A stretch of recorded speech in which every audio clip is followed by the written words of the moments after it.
Hello, everybody. This is Servette Hassan. The name of the show is Intuitive Inc. I'm so glad you could join us today. It's May Day. Happy May Day. And I have a fabulous guest today. It's Frances Greenspan, and she's an animal communicator. This is going to be awesome. But now, you would think I'm really smart and did this on purpose, but I didn't. It is, believe it or not, National Pet Week, and I have an animal communicator on and an author and everything. I didn't do it on purpose. You know what I did just now, actually, about 5 minutes ago? I went to my Yoga Puppies calendar, and yes, I really do have a Yoga Puppies calendar because I have a dog, but anyway, and I do yoga, and I turned my calendar to May, and on May 1st it said May Day and National Pet Week. And I thought, holy cow, I should just pretend I did this on purpose, but no, I won't. But anyway, it is National Pet Week, May 1st through May 7th. And the theme for 2016 is Pets at Play, Brighten Your Day. And whoever puts this Pet Week on, they celebrate over 200 million pets a year. And so I think everyone listening needs to go out right after the show and get their pet something. So I think that would be an awesome idea. Okay, now like I said, we have Frances Greenspan, who's an animal communicator. She's also an intuitive, an author, teacher, and former pet groomer, which is how she got into all of this. She's awesome. She's been involved in the world of animals from a very early age. I'll let you tell her about that. But she's an only child, and she used to actually talk to dogs and cats that have crossed over. She can also communicate with those that are here on Earth and help both the pets and their owners. She tunes in telepathically to their spirit higher self to ask questions and get answers. And she hears them how she hears them. And I'm going to let her explain more of that whole process. She's written 3 books, like I said, on animal communications. And the first one is What Do Your Pets Want You to Know? More messages your pets want you to know, and then also learn to speak with the animals by developing your own psychic ability. She also teaches classes on that, on animal communication based on that book. You can find out a lot about her on her website, franceswgreenspan.com. I'll be spelling that for you a little later, and so will she. And she can give you other ways to get in touch with her as well. So anyway, let's bring her on. Frances, are you there? I am. Thank you so much. Hello. Did you know that I did that? I got an animal communicator on National Pet Week. How about that? I didn't know, but there are no coincidences. So yeah, I know. The universe did that. The universe did that. Anyway, so yeah.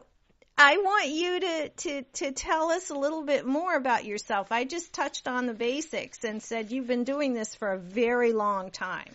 So why don't you tell us how it happened? Well, back in 2002, I was laid off my corporate job and decided to find something that I love. And one of the things, of course, is animals, being an only child. And I went to grooming school and just loved being there with the animals. I took to them right away. Of course, they took to me. I didn't realize how and why and all that stuff.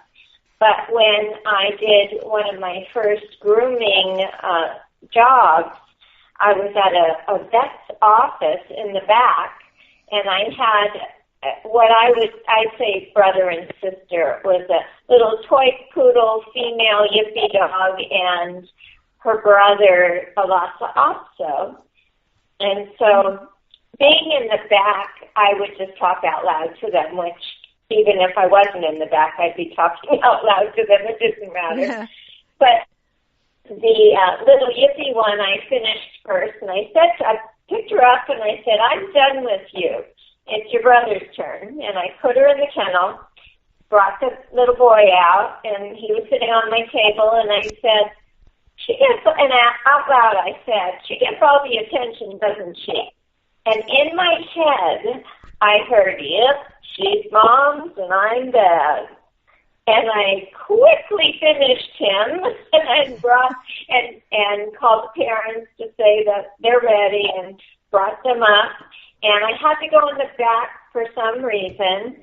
And when I came back up, the little Yippie was in Mom's arms and the Lhasa was in Dad's lap. And Dad says to me, we call him Mr. Personality. And it sounded just like the dog. Oh, my God. Isn't that amazing? Yeah. So they do take on personalities and accents of their owner.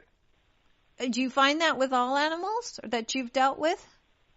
Many of them, yes. Right. I was speaking with a dog in Hawaii, and I didn't know what he was at first until I talked more with the owner. But he sounded like this big Samoan guy, and just a big, big sound to him. He was a little chihuahua, but that was the first. He was a rescue dog, and that to me was the first owner was a big guy because he was this tiny little thing making up for his size. But. Oh, how funny. Okay, now, have you always had this gift? Did you notice it when you were younger? Or I know you said in 2002 you started doing grooming and it came out, but was it around a little bit even when you were younger? I don't know that consciously. I believe my energy attracted them. I look back now, I was always around, I always had pets. They were always around me.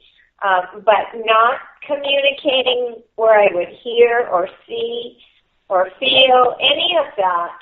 I didn't recognize it until just 2002. I started with a meditation class in 2001 and a psychic development class, and then it was more because I was dealing with the animals so directly that it came. And it was evidently meant to be because if you recognize my first name is Francis, and St. Francis of Assisi was in charge of the animals and the environment. So there are no accidents. No, there are no accidents. I truly believe that. I truly believe nothing happens there's no such thing as coincidence. Yeah, exactly. No, that's awesome. But now, does it translate? We're going to go back and talk about animals in a second, but is it prevalent with people too, that when you started developing it with the animals and you started taking these classes and then you're tuning into them, or does it help you with people as well? Absolutely. What I found was doing, and this is something I teach in my class as well, we do exercises to help recognize, to trust the information that you get. And to me, it's a lot about trust, because I could think I'm making stuff up in my head when I'm getting information. But I have learned that it is so subtle that it's not something I would make up. When I hear things, I take it as I trust it, and that it's coming from spirit, and it's something I'm supposed to say. Now, it may not make sense to me because it's not my life. I'm just the relayer of information. Right. But the person recognized and may, then it means something to them. So that's something that in practice of the exercises that we do in class is the kind of thing that everybody, I believe, can develop. Oh, absolutely. It's like a muscle. The more you use it, the better. And I differentiate between psychic ability and intuitiveness. I think psychic ability is when psychics go in and kind of grab a little energy and pull that back. And if they're very good, they won't interpret it through their mind. They'll let their spirit interpret it. But if they're not, they sometimes try to translate it with their intellect. and then there's room for some error. And I think then that intuitiveness is completely different. I think everybody's intuitive, because just like we have a spontaneous reaction of our brain, which is our instinct, it tells us when to eat, it tells us when to sleep, it tells us how to digest our food, which I couldn't do. I'd be dead if I had to do that myself. And so I think instinct is a spontaneous reaction of the mind, and intuition is a spontaneous reaction of your soul. It's your direct connection to a higher, whatever you want to call that, divine intelligence, God, love, whatever it is. I think that power, and I think all of us can connect to that. We just have to trust it, like you said. Absolutely. Now, for me, I believe the term psychic is almost like trying to look into the future and believing, tell me what my next blah, blah, blah. That isn't what I do. I am just getting directly right now what information that they're telling me telepathically, whether it's with pictures or emotions or my instinct of gut feeling, just a knowing. So, yeah, right, a real-time thing. Right, and you have to trust that. And people, that's the hardest hurdle to get people over, because, they'll say to me, I know I shouldn't have gone out with that guy, but then they go out with him anyway. And then a year later, they're trying to figure out what went wrong. And I said, but you knew. It's just a matter of, and then they think they can change it, or maybe it's not right, or maybe I'm overreacting or whatever. And they don't kind of really go with that initial gut reaction, which is always the truth, I think. Yeah, absolutely. When we do our practice exercises, I have them do readings for each other, and then also readings with photos of their pets. They exchange. They don't read their own. Mm-hmm. And I see people like crossing things out. I said, no editing. You just write it and let it flow. And if it's wrong in your mind, it doesn't matter. Right. It's what the person who you're reading for, how they interpret, and what makes sense to them. Right. Okay, let's go back a second. You said a word. You said telepathically a minute ago here. Yes. Now, is that the main form of communication? And do you think we can all, I know when I need Harper's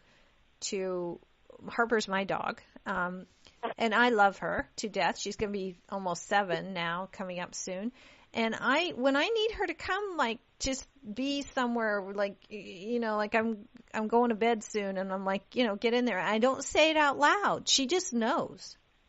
Absolutely, because you're talking telepathically. Yeah. Yeah. So is that how you communicate? Is yes. that the main way? So it's not like you don't have to touch them. You don't have to. So this is how you're able to do it long distance. Correct? And correct. Mm-hmm. I do a phone reading because I don't have to physically be there with the animal. What I ask for is the name, mm-hmm. The age, the type of animal, or if they crossed over, and then what the concern is, the question. Right. Now, I even do readings for people in Japan, and I don't speak Japanese, right. And Spirit has a way of translating to me in the way I need to hear, and right. Then translating back to the pet how they need to hear. But I do have a person translator for the owner. So. Oh, okay, I get it. Yeah, that makes sense. I have people calling in already, and you were right in the middle of a sentence, so I didn't take a call. But for those of you out there that are listening, give us a second. Next time you call, I think I'll start taking. Are you up for that, Frances? Yeah, are you up for them? absolutely. Yeah, I think next time they call, I'll bring them in. I just didn't want to interrupt them, and that was really important to me that you can, if the owner speaks Japanese or any other language, then. My first pets only knew French. They didn't. Mm-hmm. But when talking telepathically, you right. would have no problem at all. Right, exactly. I mean, they still knew what I was thinking or, feeling and speaking of which, feeling, I mean, sometimes I think, oh, here's another call. Let's go. We'll take this call and then I'll go back to that. Hold on. Okay. Hello? Hello? Hi. This is Servette on Intuitive Inc. Who's this calling in? My name's Jeanette. Uh-huh. Hi, Jeanette. And I'm trying to decide which question I want to ask Frances. Okay. Well, pick one because we've had quite a few people already trying to call in, and I kind of wanted to use the first part of the show just to introduce her and everything. So pick the most important one, and let's see if we... Okay. Okay, I will. Okay. Go ahead. Oh, hello. Frances? Yes. Hi. I've actually worked with you before with my mother and her cat. But I'm calling from Orange County, and I have a dog I've adopted. We've had her for 3 years, and she's 4 years old. And when we got her, she was... I'm sorry? What's her name? Her name is Alice. She came with the name. And she's a Labrador and a Mastiff mix, so she's a big girl. When we got her, she was a sweetheart and a little bit skittish around bigger dogs, and then we made the mistake of taking her to a dog park, and she changed. Now she wants to, show her superiority to other dogs. And I'm wondering if there's any way to stop her from wanting to, we call it, she likes to eat other dogs. First of all, I will just say out loud, I do not like dog parks. Okay. I trust my dog. I don't know what the other dogs, how their owners, if they've been responsible, if they're a biter, if they've had their shots. So I am not fond of dog parks. So put that out there. Yeah. Mm-hmm. Well, my dog has been bit. My dog personally has been bitten at a dog park by a Great Dane. So I agree. Yeah. So Alice, you got her when she was how old? She was a year old, and we were her third home. Okay. So I missed that first part. She was a year old and we were her third home. Third home. Okay. Yes. Okay. Yes. So what I'm feeling is that she needs to have the security of knowing she's safe. Okay. And knowing that there are not going to be other dogs around, because it feels to me that she had been attacked previously in her first couple times. She wasn't in a safe situation. So it's really important that you keep her keep reassuring her that she'll always be safe, that she'll always be with you, that no other dogs are going to harm her, but it may have to be repeat. Always keep her on a leash, and always keep her next to you. Okay. And so just verbally do this with her? Say one more time. I'm sorry. So just verbally reassure her, telling her that... Yes. Okay. Yes. And just reassuring her she's safe, she's with you, nobody's going to hurt her, no other dogs are going to hurt her, and she really needs to have the assurance that she's not going to be around other dogs loose like that. Because it's almost like a panic attack to her. So she's reacting in a panicky way because she's reliving her past experience. Right. So this anger that's coming up, it brought up all the past, and now she's putting it on any and every other dog. Okay. Right. So it's just to keep reassuring her. Okay. Did that help? Does that help? Yeah. Good. I just wish I could feel confident that she's understanding me,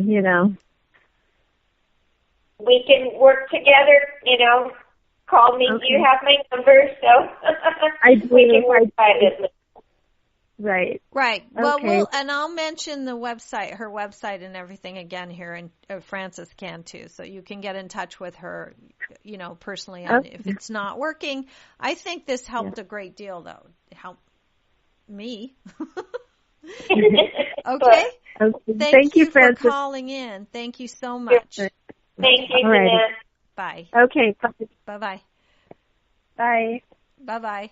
Okay, that was cool. Okay, we have some other people trying to call in at the same time, so I'm kind of trying to keep the line open, but we're welcome to hear from anybody if they can. Frances, are you there? I'm here. Oh, okay, good. Oh, you're not there. Frances. Oh, hopefully she'll call back. I lost her here for a second. I'm going to see if I can't get her back on the line here. Let's see if we can. Here she is, I believe. Here we go. Hello.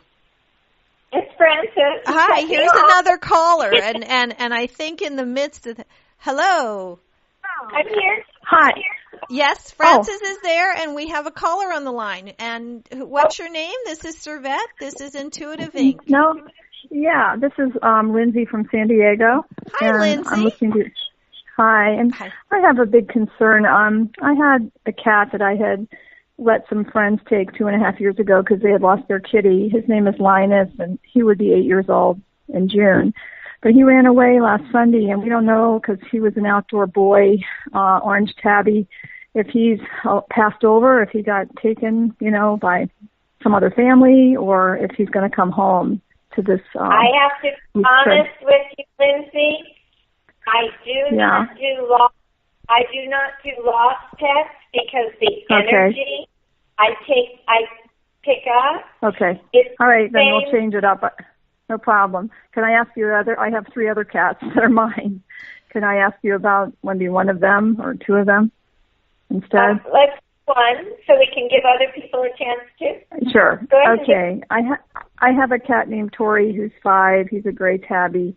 And for the last 5 years, I've taken him to so many vets and tried many things, and I can't figure out what to feed him. He's such a fussy guy, and so far they haven't seen allergy or blockages or diabetes or anything, but he's just, I don't know if it's stress. I don't know what's going on because my other cat is normal weight. I have 2 other cats that are normal weight, and this guy's blowing up like 3 pounds in the past few months, and I haven't had an X-ray or...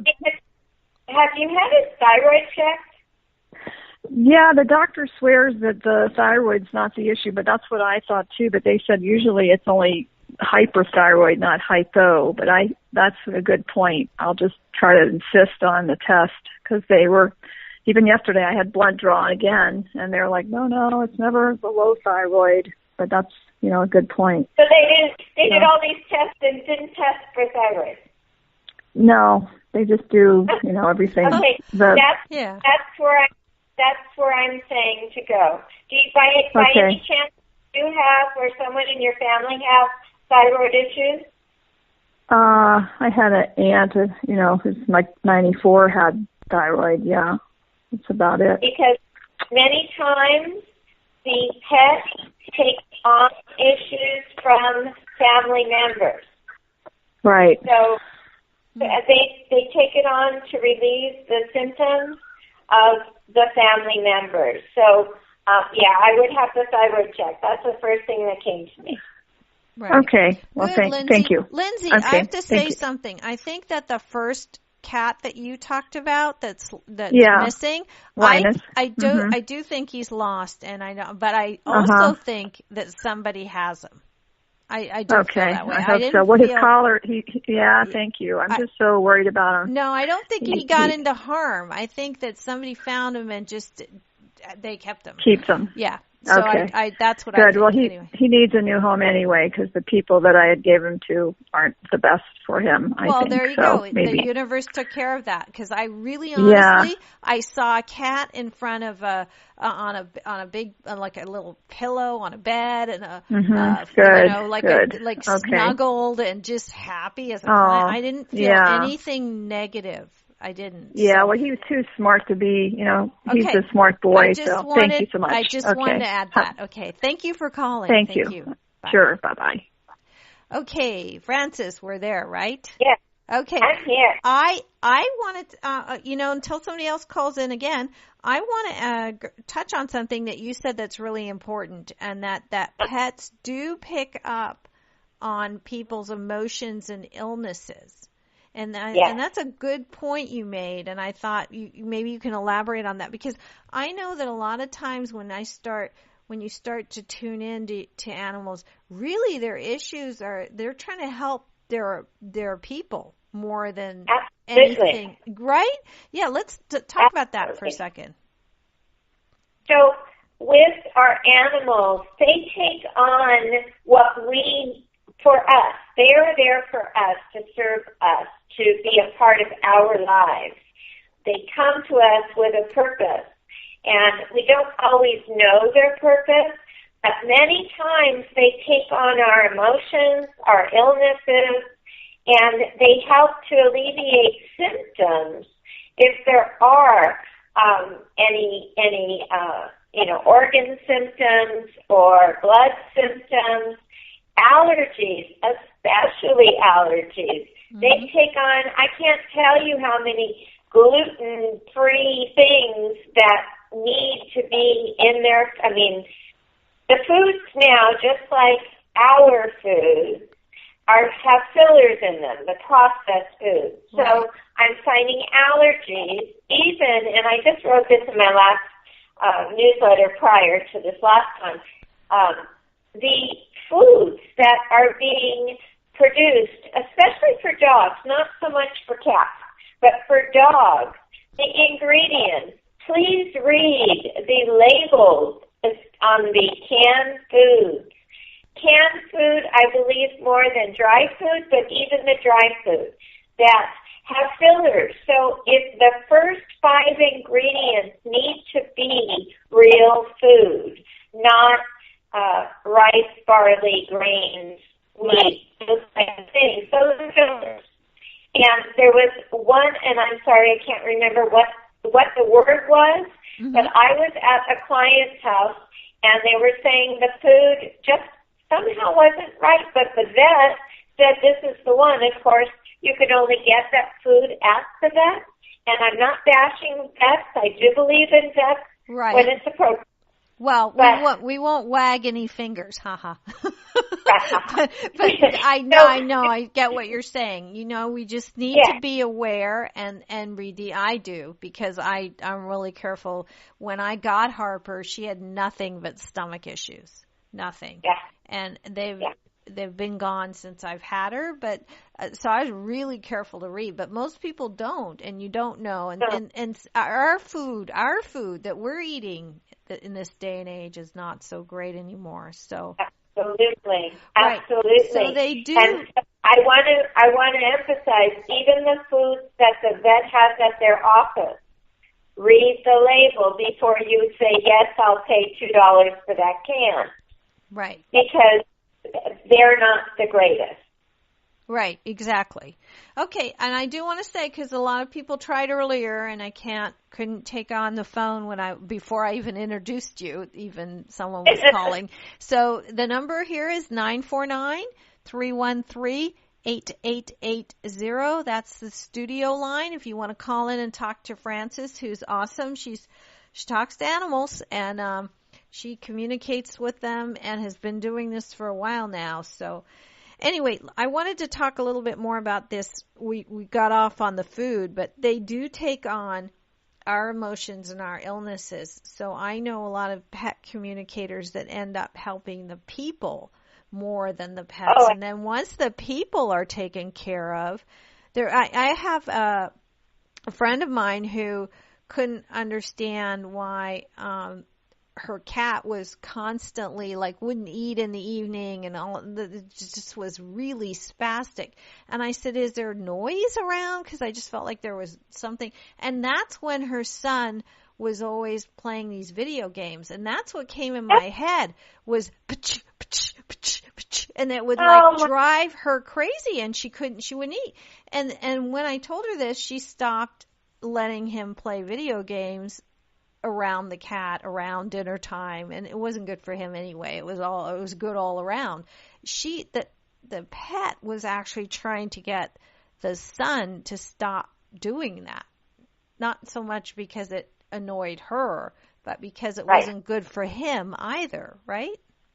Absolutely. Yeah. They are so smart. Right. I mean, the cat's trying to warn the mother, this is not good for him. Right. And that's what I heard in my mind was, this constant.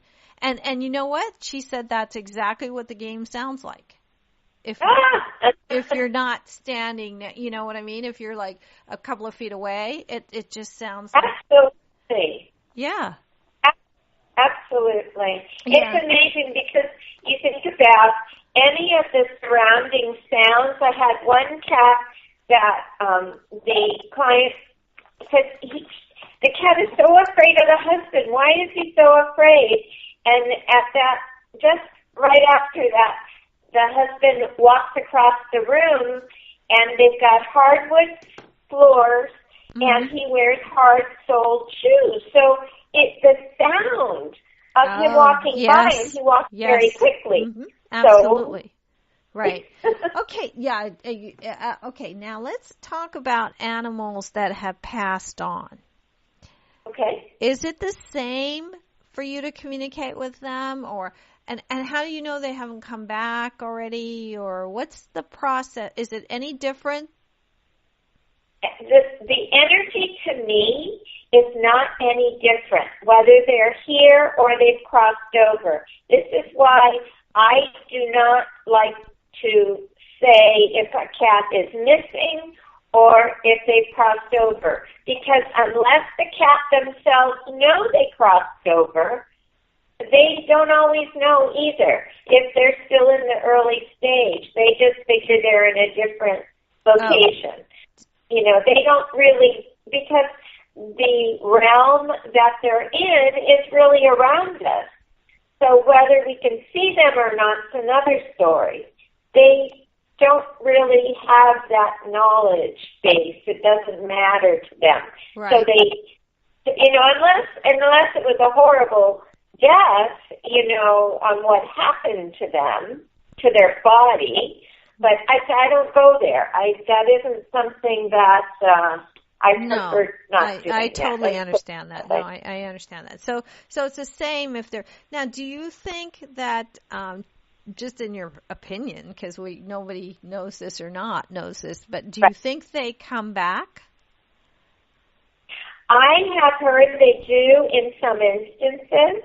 I actually had recently in my class when we were doing readings for each other, one lady said the cat misses Edward, and she said, well, the only Edward I know is my husband's grandfather. And immediately I got the hint that he was the grandfather's cat. Wow. Yeah, see? I mean, okay. Yeah. And do you think, too, I know this is the name of a movie that I had to sit and watch 50 million times with my daughter when she was in grade school, but do dogs go to heaven? I did. I had to watch that. Did Dogs Go to Heaven Volume 1, 2, 3, etc. I think they do, but I just was wondering what your take was on that, too. Well, I believe that our pets, as with our relatives and people who we have our lives with, that we come back and kind of rotate together, like we stay within our little group, and we just come back with each other to experience other lessons, more learning experiences. I think Earth is just a place where our spirits come to grow, learn. Absolutely. Right. And the pets do the same. They just, the decisions made before they come here on who they're going to come to. Right. And it's agreed upon before they come. I believe that. I truly believe that, because I don't think I got any of my pets by accident ever, Right. Now, right. Okay, let's talk about something else. They come for purpose in your life. So I find that pets, because their lives are shorter than ours, that they're here for a purpose. And once they've served that purpose, whether it's filling a gap of love until you find love, or until perhaps a baby it's time for the new family, so then the pet goes when the baby's coming. So it's change of life.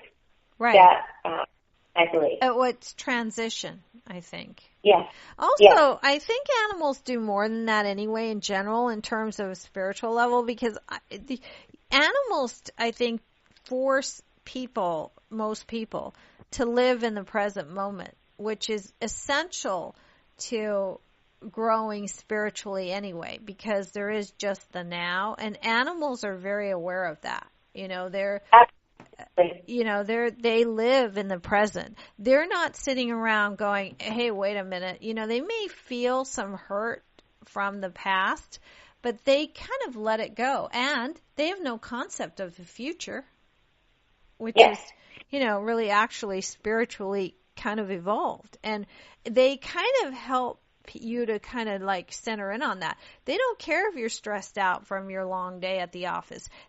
We're here, we're now. Let's deal with here and now. That, I think, am I crazy? No, that's exactly. They don't have the day-to-day stresses of money, of the job, of those kind of things. Mm-hmm. They're there for love. They just want to be there to love. And so they absolutely get you back to, okay, we're just going to take care of this right now. I don't need to listen to the radio. I don't need to listen to the news and what's going on in the world. You and I are going to play. Right. And I really do believe they serve a purpose. My daughter, when she started law school at the University of Pennsylvania, was very stressed. It's a high level. It's really difficult.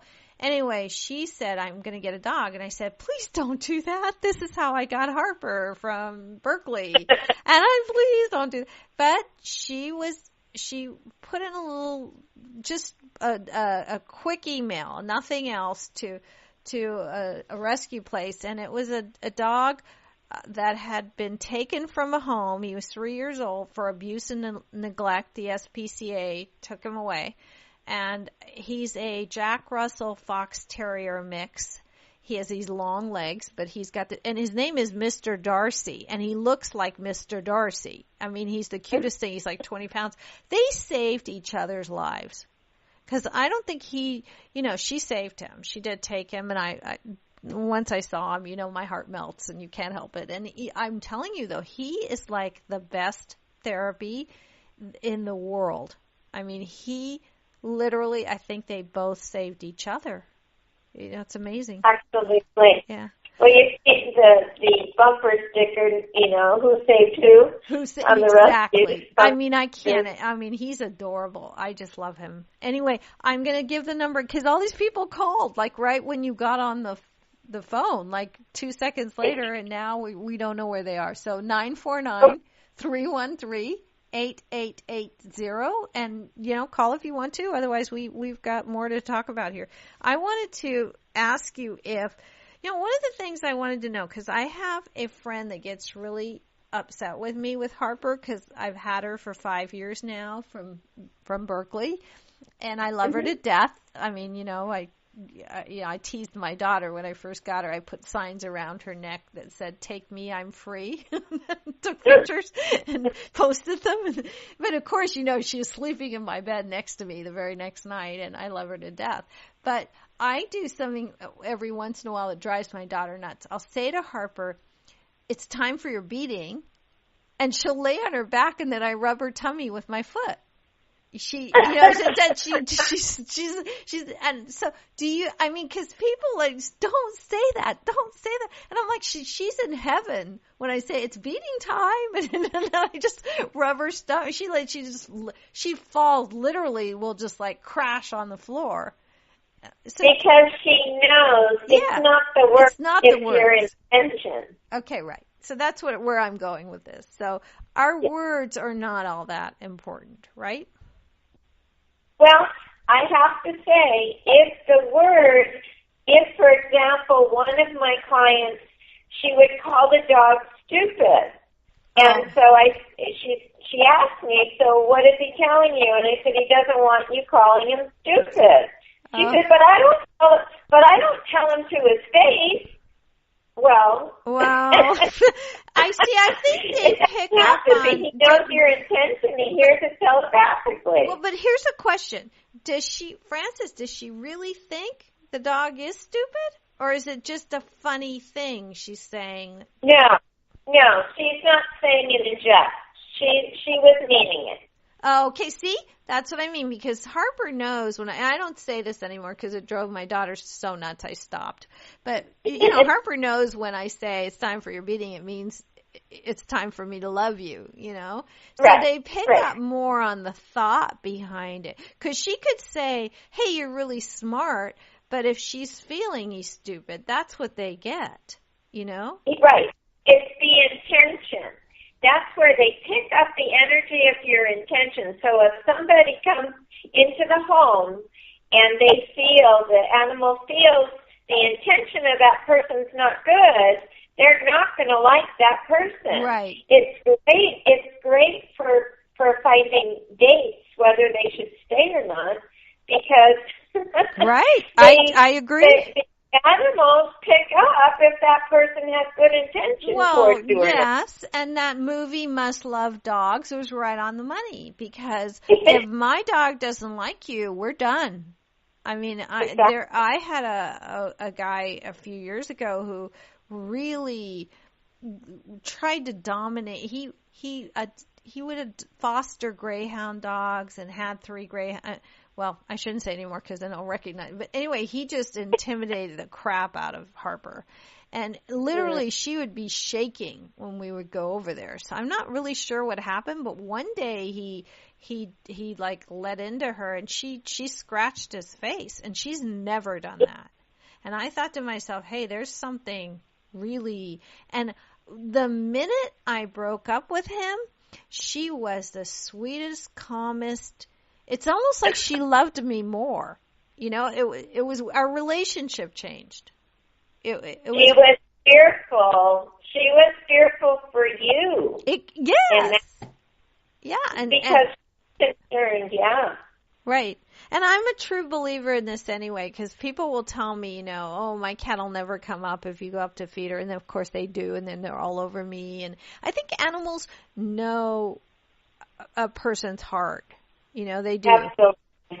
When I was in grooming school, before I recognized the animal communication abilities, I would have the other students would call me over to say, Francis, come over here and calm him down so I can trim his nails or whatever it is. Right. We have a call. I'm going to bring him in, but finish what you're saying, and we'll take the caller. Caller, are you on the line? I thought it was my speaking to them. It was my energy they recognized. Yeah, exactly. Okay. Hi, this is Servette. Yes, hello. I'm calling with a question about my cat. Okay, and Francis is on the line. Go ahead. What's your name? Natalie. Okay. Go ahead. I have 2 cats, Griffin and Pippin. They're supposedly brothers, and Griffin is type A, Pippin is type B. And I was wondering if you could give me some insight on Pippin. He tends to be the shy one and doesn't communicate very well. Okay, I need clarity. So Pippin is the name. What is Pippin? Pippin, yes, is the one I'm questioning about. They're both cats, Francis. If you can. Yeah. How old? They're 7 years old. 7. 7 years. And how long have you had them? So since they were 3 months old.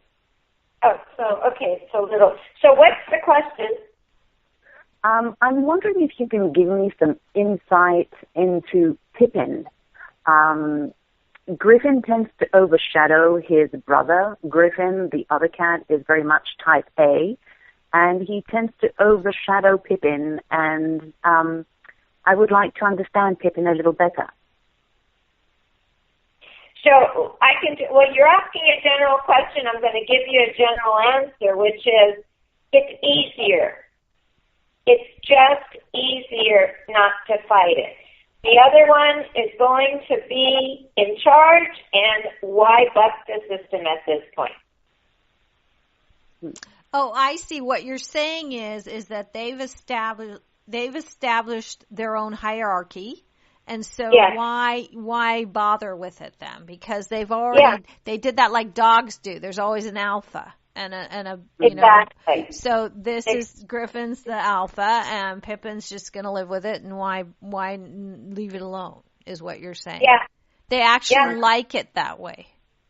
Is that? Well, that seems to be the obvious. But I was wondering if you could help me understand Pippin a little bit better. Well, I would need more information.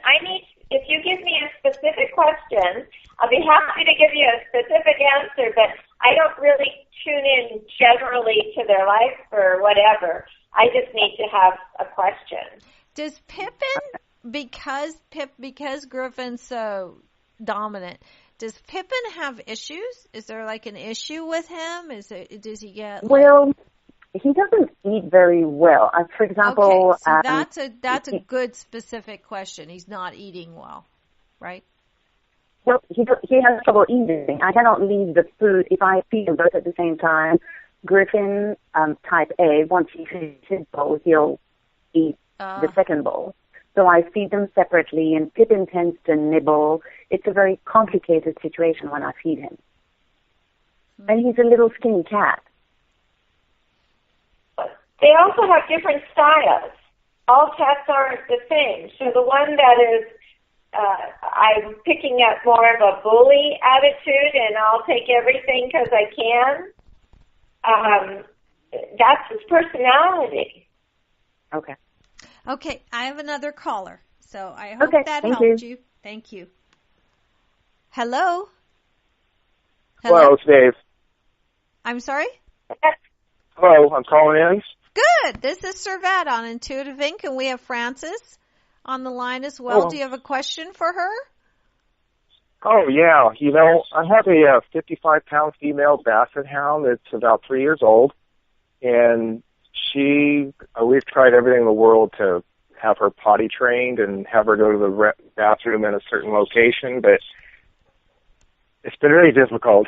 She's not, we've tried all that we can, and she will go to the bathroom in this area in our backyard when we are there standing, watching. But if we're not around, she'll just do whatever she wants, wherever she wants. What is her name? Your dog's name? Oh, I'm sorry. Flo is her name. Flo? Yeah, Flo. Flo is her name. Okay, Frances, do you pick up on anything? Are you saying that she goes in the house? Yeah, she will go in the house too. But that's usually because if we don't let her out in time or something. But typically, she doesn't go in the house. Typically, it's just like, she has to be let out by probably 3:30 in the morning. She's got a little bladder, I guess. But anyway, but during the day when. Go ahead. Do you take her on regular walks? Oh, yeah. And we try to get her out, like, a late walk in the evening. We're not always totally disciplined in that way, but we try to get her multiple walks during, the course of the day. And she's a wonderful dog and everything, but when we're not, we'll say, home and she's in the backyard, she'll just go where she's not supposed to go. But if we are there, she knows where to go. You know what I mean? So you have a certain section in your backyard that you want her to go? Yeah, it's a little potty area of grass area. And, it's easier to keep clean, and it's kind of toward the back west portion of our yard. And we have another dog that, uses that just fine and everything. But this one, she'll just go to the bathroom there when we're around, usually. Go ahead. So, does she have a doggy door, or do you have to let her out? We have to let her out. So you recommended that's usually the doors, well, except in the winter, we leave it like cracked open so they have the ability to just go back there when they want to. Mm-hmm. Like now that's warming up and everything, they'll have free access to going in and out through. It's not our doggy door, but it's kind of like a little smaller door. It's actually a larger door, like a regular door, but anyway. I think more than anything, the fact that she does go outside rather than going in the house is a big step compared to a lot of clients I have. But the fact that she doesn't go to a special place, or if there's an area that perhaps you can block off, it's not something that it would be more really a training issue as opposed to animal communication. Because really, for a dog, to me, she's going outside at least. Oh, okay. So I should. Yeah. Right. Well, that's keep out my blessing in that area. Yeah, you're lucky she's going outside at all. And I think if she had a doggy door, that would help, that she could go and then go to her place. Maybe she's rushing out at the last second because you're letting her out and she's holding it and she just goes, Is that Oh, no, case? During the course of the day, if we just have the door open. Oh, she goes out and goes wherever she wants. She will choose. Okay. Yeah, it's like, no one's around. I can just do whatever I want. Mommy and Daddy are away.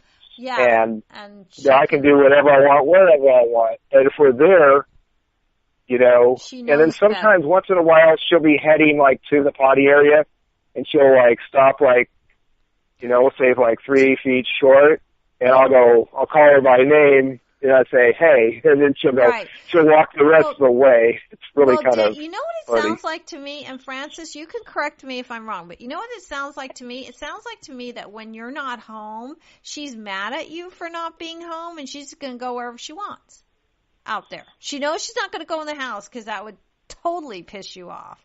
So she's going to just be a little bit mean and you're not home and you're not here with me. So there, I'll show you. That's kind of what it feels like. Really? It could very well be. Well, she's not bad.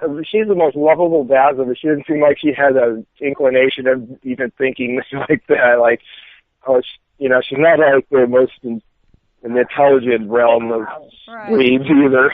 It's a little passive aggressive.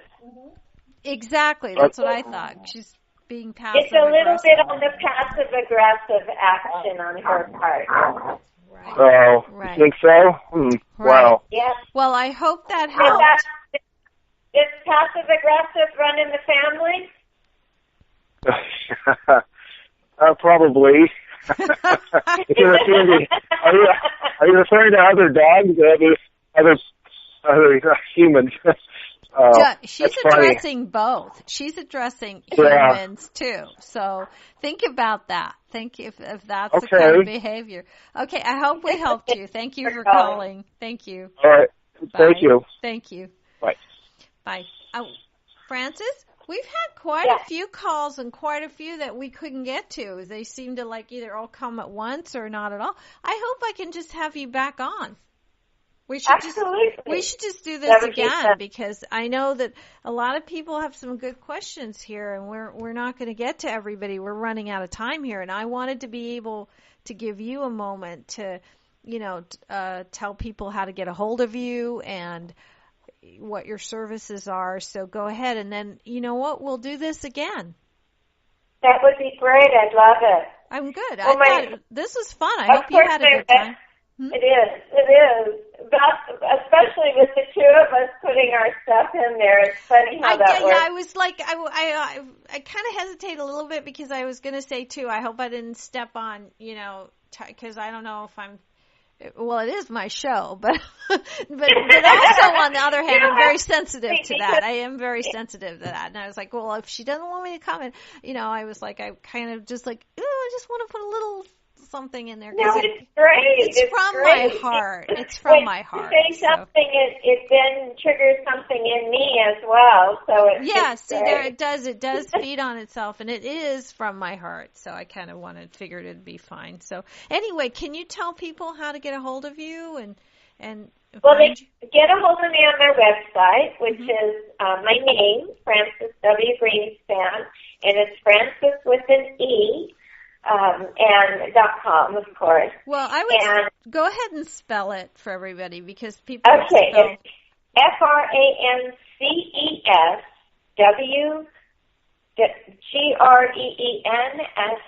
like in Peter, AN.com.